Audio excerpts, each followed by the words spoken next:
오늘도 시청해주셔서 정말 감사합니다. 최근 뉴스에도 위험하다고 많이 나오고 MBC PD수첩이나 울산 MBC 등에서도 방송이 나오는 등 요즘 위험성이 부각되고 있는 사업이 있는데요. 바로 지역주택조합입니다. 오늘은 평생 아파트 하나 가져본 적 없는 서민들의 꿈을 짓밟고 피눈물 흘리게 하는 이 지역주택조합의 제도적 문제점과 함께 어떤 피해 사례들이 있었는지 같이 알아보시겠습니다. 지역주택조합이란 조합원들이 토지를 공동 매입해 주택을 짓는 사업을 말하는데요. 주택이 없거나 전용면적 85제곱미터 이하 주택을 한 채만 소유한 세대주들이 청약 경쟁 없이 저렴하게 내 집 마련할 수 있는 수단으로 1980년 주택건설촉진법 무주택자 내 집 마련 지원에서부터 시작됩니다. 일반 분양은 보통 시행 건설사가 땅을 사들여 아파트를 지으면서 늘어나는 금융 비용에 많은 수익까지 얹어서 높은 가격으로 분양을 하기 때문에 많은 서민들이 저렴하게 분양되는 지역주택조합에 관심을 가지게 되죠.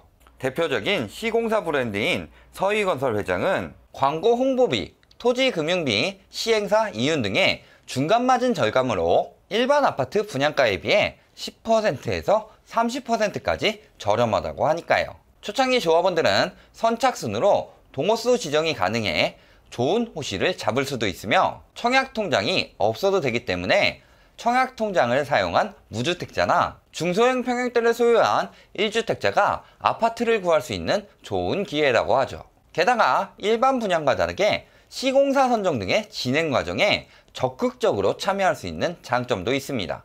진행 과정은 기초조사 및 세부 계획을 세운 후 주택조합추진위원회를 구성하는 것으로부터 시작됩니다. 이때 최소 20명 이상의 조합원이 필요하며 시공사, 대행사, 추진이 MOU를 작성하는 절차가 진행되죠. 이후 1, 2차 조합원을 모집한 다음 창립총회를 열어 대표자 선정, 시공사 선정 동의, 사업계획 일정 등을 공유합니다. 다음 단계가 지역주택조합에서 가장 중요한 사업부지 매매 시기입니다.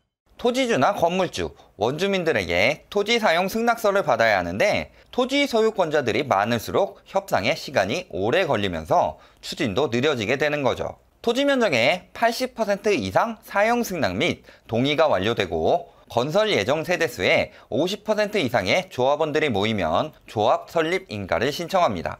조합원 명부 및 사업계획서를 제출하고 통과하면 주택조합 설립이 승인되는데요. 지역주택조합원 명단은 시군구청에서 심사하지만 추후 국토교통부까지 보고되기 때문에 심사 기준을 정확히 지켜야만 하죠. 통과 이후에는 인허가를 진행합니다.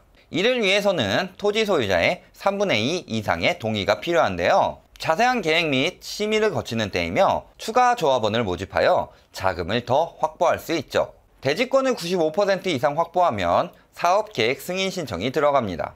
주택조합 및 등록사업자를 선정하며 60일 이내 승인 여부가 사업 주체에 통보됩니다.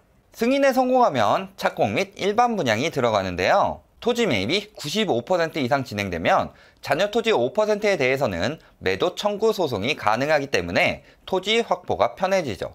마지막으로 사용검사 및 입주 절차를 진행한 후 조합 해산 절차까지 밟으면 지역주택조합 사업이 마무리됩니다.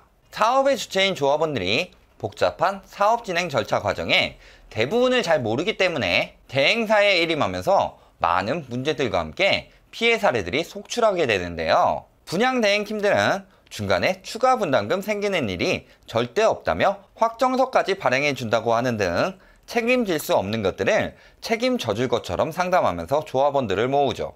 결국 추가 분담금이나 사업 지원으로 인한 피해를 비롯해 심지어는 조합이 해산되면서 사업이 물거품으로 돌아가는 경우도 많은데요. 최근에는 어떤 피해 사례들이 있었는지 같이 보시겠습니다. 첫 번째는 울산 진화지역주택조합의 사례입니다. 진화해수욕장 바로 앞에 위치한 부지에 들어오는 조합 아파트로 바다뷰가 잘 나오는 입지에 평당 660만원대의 저렴한 가격까지 갖춰져 있으며 지주택계의 큰손 서희건설이 참여하면서 많은 인기를 누렸었죠. 2015년에 주택조합 사업을 추진했고 그 다음 해에는 설립인가, 그 다음 해에는 사업계획 승인까지 빠르게 마쳤으나 올해 1월 공사 금액 및 조달 문제로 서희건설과 계약을 해지하는 지경까지 갑니다.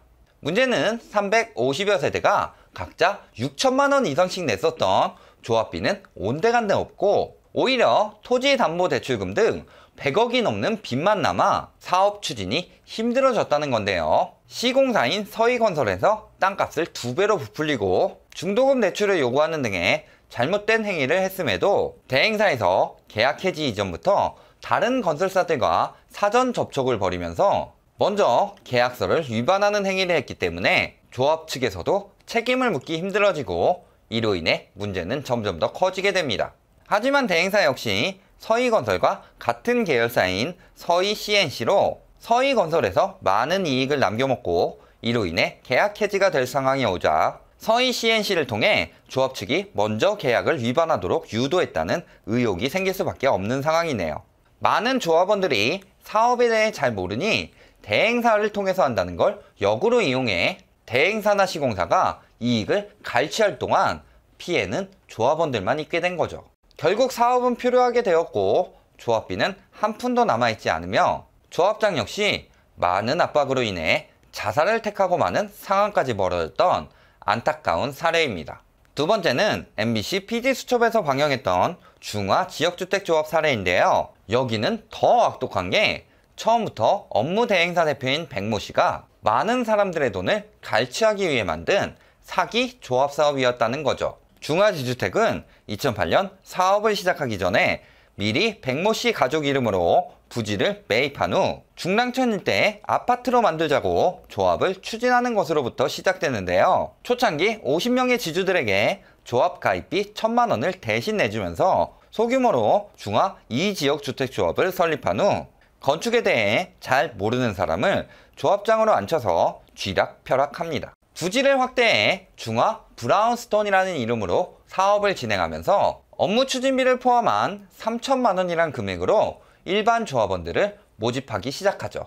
이들에게 모은 조합비에 추가 분담금까지 받으면서 막상 사업 추진에 필요한 토지는 한 평도 매입하지 않고 유흥비 등으로 탕진하거나 아들 명의로 임대한 건물에 모델하우스를 만들어 월세를 600에서 800씩 지불하면서 무려 154억이라는 금액을 마음대로 사용하였고 결국 기존 중화 2지역 주택조합을 해산시키면서 일반 조합원들은 조합비 및 추가 분담금만 날리고 맙니다. 백 씨는 자양 12지구에서도 업무 대행사를 운영하면서 사기 행각을 이어가는데요. 이쪽은 더욱 노골적으로 친인척을 조합장에 앉혀 청구하는 대로 결제를 받아 무려 248억의 비용을 마음대로 사용합니다. 결국 조합원들의 힘을 모아 새 업무 대행사를 선출하는 등 정상화를 추진 중이며 백 씨는 현재 구속 기소된 상황이라고 하니 꼭 일벌백계를 했으면 합니다. 이외에도 많은 피해 사례들이 있는데요.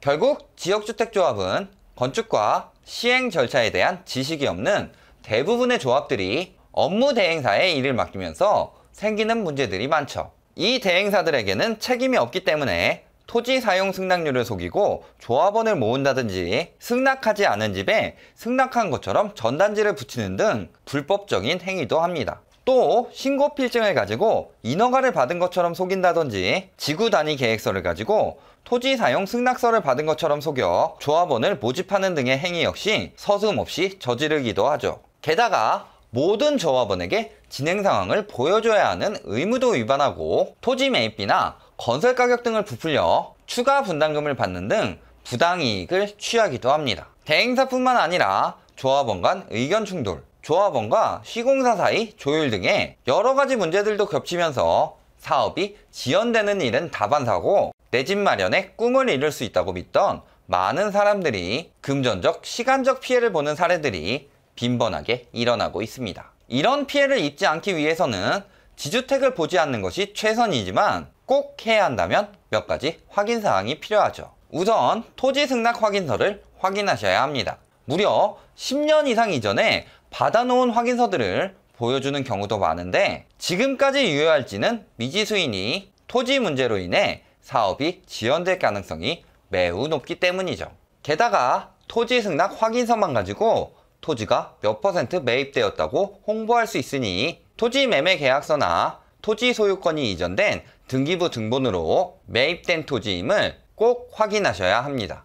조합의 현황에 대한 정보 공개도 확실하게 요청하는 것이 필요하며 대형 시공사 계약이나 초기 분담금이 없다는 홍보 등도 언제든 변경될 수 있는 사항이기 때문에 상담원 말만 믿기보다는 주요 내용들을 꼭 직접 확인해야만 합니다. 결론을 말씀드리겠습니다. 지역주택조합은 조합 설립 인가 전까지는 민간사업으로 분류되어 법적 규제가 없기 때문에 운영 과정이 확실히 공개되지 않는 맹점을 이용해 조합장, 대행사 등이 비리를 저지르는 경우가 많습니다. 이로 인한 피해는 고스란히 실수요자들에게 가며 이는 서민 입장에서 저렴한 가격에 내 집 마련을 한다는 원래의 취지가 훼손된 상황인 거죠. 이런 여러 문제들을 해결하기 위해 2017년에는 조합원 모집 시 구청에 신고를 의무화하는 등 관련 제도를 보완했으나 아직 미비한 수준이며 자금 사용 내역의 투명화 및 조합장, 대행사 등의 사용처가 불분명한 자금의 회수 등 제도적 장치를 마련하는 것이 시급한 상황입니다. 잘 생각해보면 토지주들로 조합이 이루어진 재건축도 진행까지 평균 9.7년의 시간이 걸리는데 토지까지 매입해야 하는 지주택은 더 오랜 기간이 필요할 수밖에 없으니까요. 성공적으로 지역주택조합이 진행되었던 동작 트윈시아의 조합장 인터뷰에서도 누가 지주택 한다고 하면 도시락 싸들고 다니면서 말릴 것이라고 할 정도로 막상 해본 사람들은 물적, 심적 고생이 심하다는 건데요. 이렇게 고생을 하고서도 결실을 보지 못할 가능성도 꽤 높죠. 차라리 조금 비싸더라도 착공이 들어간 후 일반 분양으로 받는 것이 낫지 초창기 조합원으로 들어가는 무모하고 위험한 행동은 삼가하시는 게 좋습니다. 남의 땅에 우리같이 돈을 모아서 내 아파트를 지어보아요. 지역주택의 현실을 이야기해주는 말입니다.